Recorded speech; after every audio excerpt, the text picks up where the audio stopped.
Hey guys, good morning. Welcome back to my channel Pallavi vlogs. आज के इस vlog में हम दिखाने वाले हैं जो हमारे मंदिर में अनुष्ठान होने वाला है। देवघर से बिंकीदा और कुछ अन्य अतिथि आ रहे हैं, जिसके लिए यहाँ पे सारी आयोजन स्टार्ट हो गए। पिछले कुछ दिनों से बहुत सारे काम चल रहे हैं। तो अभी सुबह के कुछ 6:30 हो रहे हैं। हम देखिए घर के सामने यहाँ पे ऑलरेडी लोग आ चुके हैं। यहाँ पे पूरी तरीके से खाना बनाने की प्रिपरेशन स्टार्ट हो गई है। भोग में आज बनने वाला है पूरी और एक आलू चना की सब्जी, जिसके लिए यहाँ पे जो अंकल है वो आटा गूंद रहे हैं, क्योंकि बहुत सबके लिए पूरियाँ बन रही है, बहुत सारी सब्जियां बनेंगी, जिसके लिए सुबह सुबह ही काम चालू हो गया है। दोपहर का प्रोग्राम है।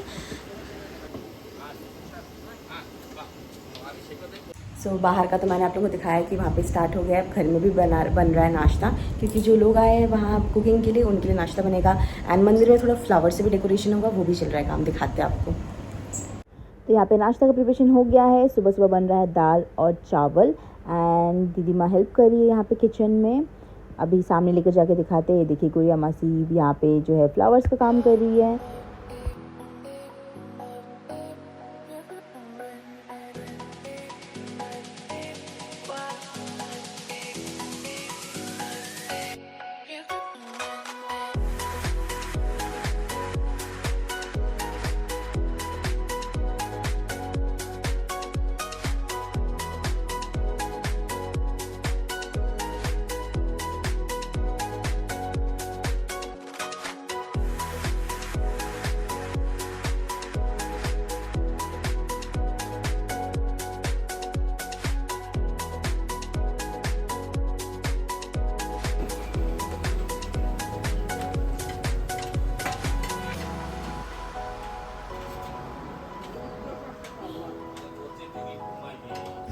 अभी मैं आ गई हूँ मंदिर के यहाँ पे जो डेकोरेशन हो रहा है। मैं आप लोगों को अभी दिखाती हूँ यहाँ पे जैसे हुआ है। हाँ,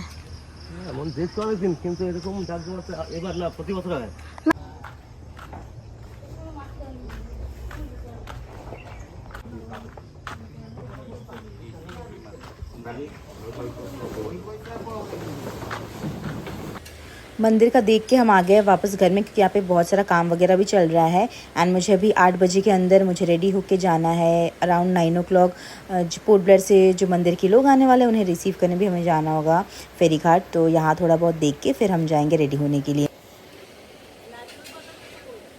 अभी हम सब मंदिर के लोग आ गए हैं फेरी घाट।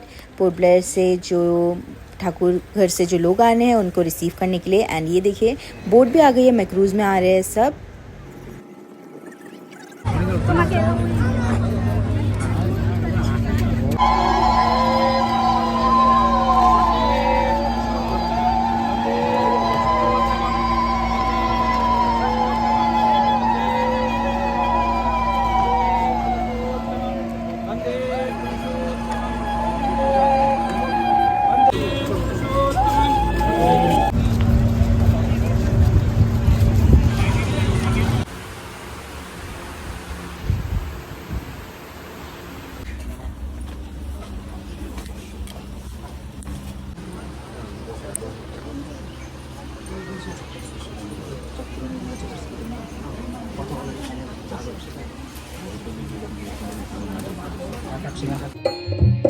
তোমায় ভালোবেসে সবাই করবো আপন হবে, ব্যথায় কাতর হয়ে দয়ায় কেউ নাহি মুক্তি বাঁধন হারা, হারবো মুক্তি বাঁধন হারা, সেই তো সাধনা।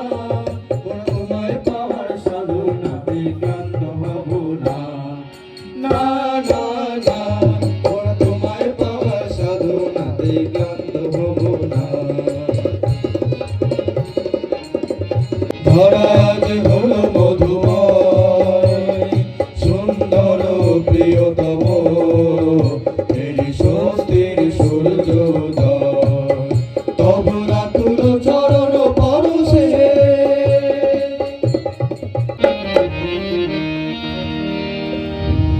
শুধু তোমার কথাই বলে যারা তোমায় মানে না, তোমার পাওয়ায় আনন্দ কি তাই তো জানি না। তোমায় মানে না, তোমায় মানে না, তোমায় পাওয়ায় কি তাই তো জানে না। তোমার কথাই বলে যারা তোমায় মানে না, তোমায় পাওয়ার আনন্দ কি তাই তো জানে না।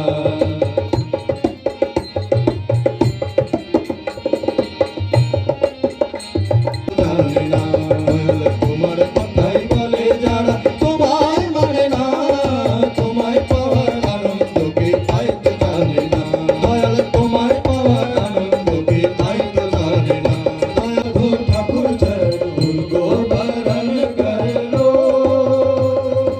सद्गुरु शरण में जाओ इष्ट सुधि बुद्धि पाओ, सद्गुरु शरण में जाओ इष्ट सुधि बुद्धि पाओ, उनको वरण कर लो, होगा भाई धन्य जीवन। साधु ठाकुर चरण उनको वरण कर लो।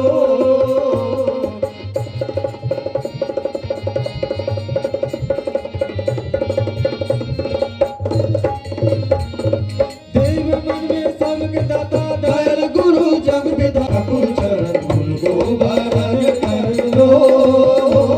बिना साथी मित्र न कोई, लगने आए बंधु भाई। चेतो अभी शरण में आओ, चेतो अभी, चेतो अभी शरण में आओ, चरण झुकाओ नाथ मेरे मालिक जगत के धारा। आज जगमग दुनिया सारा, आज जगमग दुनिया सारा, हर जीवन प्रकाशित कर ले।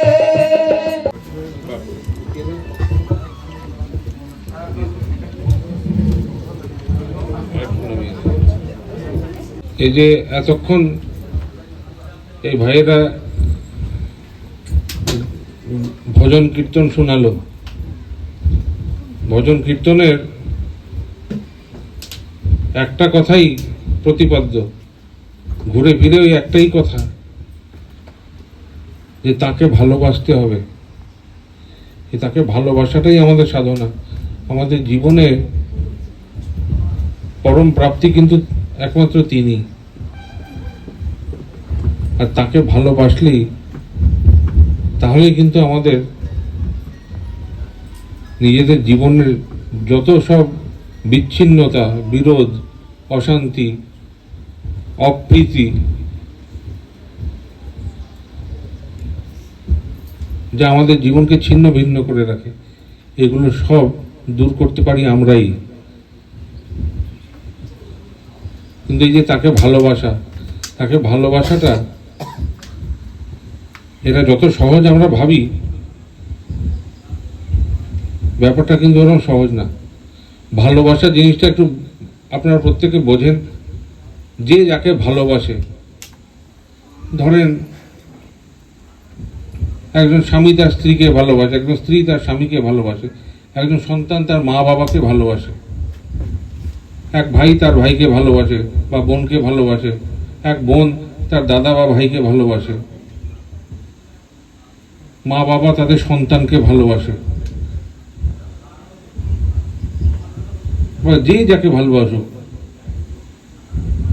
ভালোবাসার তো একটা লক্ষণ আছে। সেই লক্ষণটা যদি আমার জীবনে প্রকাশ না পায়, তাহলে সেই ভালোবাসার কিন্তু কোনো মূল্য নেই। আমরা যেই যাকেই ভালোবাসি,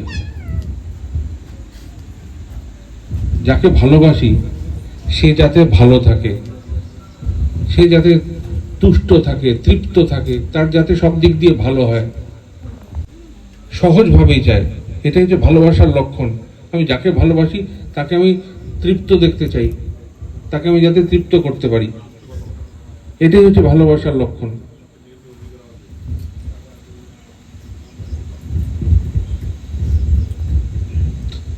তো যাকে আমি ভালোবাসলে আমার জীবন সার্থক হয়,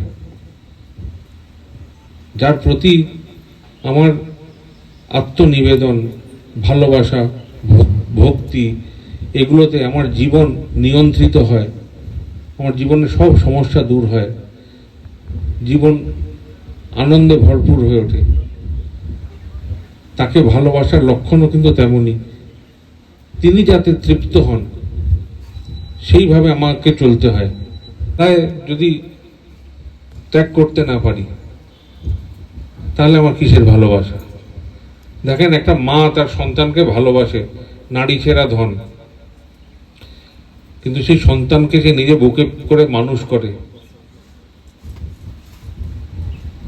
মা নিজের নিজের সুখ সুবিধা স্বাচ্ছন্দ্য সবকিছু তার সন্তানের জন্য জলাঞ্জলি দেয়, রাত জেগে থাকে, সবকিছু ভুলে তাকে খাওয়ায়, পড়ায়, বড় করে, লালন পালন করে, নিজে সবকিছু শখ আহ্লাদ ভুলে। তাই জীবনটা সবকিছুর একটা ব্যালেন্সের ব্যাপার আছে, সুখ এবং দুঃখের ব্যালেন্স, ভালো থাকা মন্দ থাকার ব্যালেন্স, এগুলো কিন্তু প্রকৃতির নিয়মে এইগুলো সবসময় মাথায় রাখবেন আপনারা। ফাঁকি দিয়ে এলে ফাঁকি পাওয়া যায়। আর আমরা যদি ঠিকভাবে চলি, আমাদের দেখে আমাদের পরবর্তী প্রজন্ম যারা, আমাদের সন্তান সন্ততি যারা, তারা আমাদের দেখে মানুষ হবে, আমাদের দেখে শিখবে, শ্রদ্ধা ভক্তির কালচার তাদের মধ্যে ঢুকবে। আজকাল দুনিয়াটা দেখছেন তো কেমন, ভক্তি শ্রদ্ধার কালচার যদি না থাকে তাহলে দুদিন পরে দেখা যাবে মা বাপকেই মানবে না ছেলে পেলে। সবকিছু সব অবস্থার জন্য কিন্তু আমিই দায়ী থাকবো। আমি যেমন করে চলবো, আমাকে দেখে আমার সন্তান সন্ততি তেমনই চলা শিখবে, আর তেমন ধারায় মানুষ হবে। আমি যদি বলি যে আমার ছেলে মেয়ে আমাকে মানে না, তখন আমাকে প্রশ্ন করা হবে, তুমি কাকে মানো হে? তুমি তো ঠাকুরকে মানবে বলে সংকল্প নিয়েছিলে, তুমি কতটা মানো হে? তখন আমি ভালো কি সেটা আমার থেকে আমার ঠাকুর ভালো জানেন, তাই জন্য আমি তার শরণাপন্ন হয়েছিলাম, কিন্তু সংকল্প নিয়েছিলাম তাকে অনুসরণ করব। আর এটাই আমরা চলার পথে ভুলে যাই। ভাবি ওই তো ঠাকুর আছে, ওই একবার উৎসবের সময় যাব, ওই সৎসঙ্গের সময় একটু যখন লোকজন হবে যাব।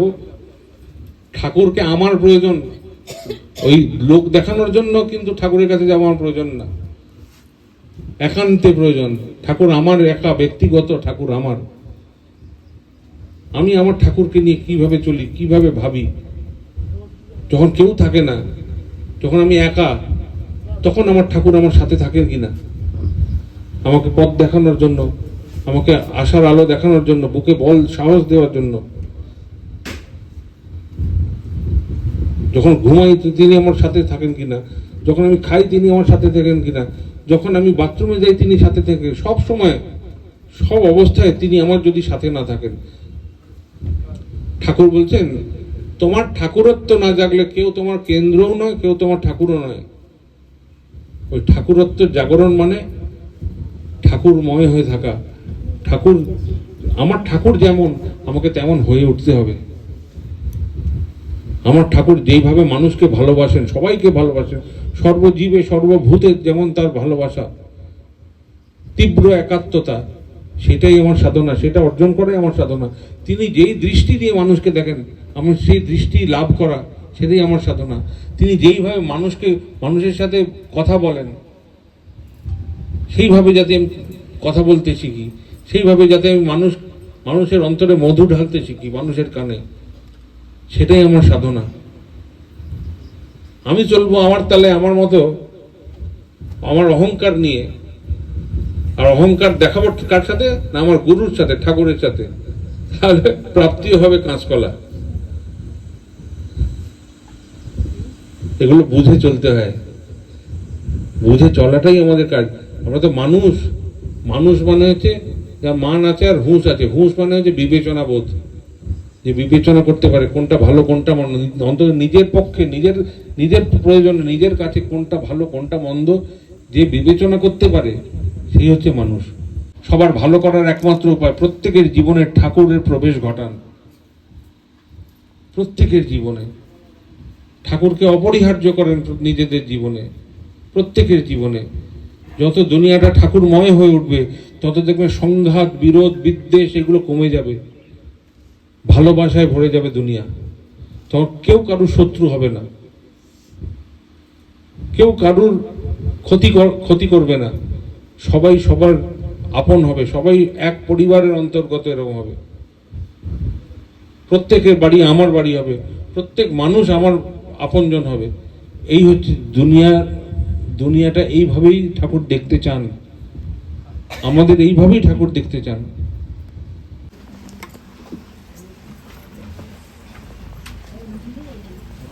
सो मैं बस अभी अभी वापस आई हूँ मंदिर से एंड आज का जो भी प्रोग्राम था हमारे यहाँ का वो बहुत ही अच्छे से हो गया।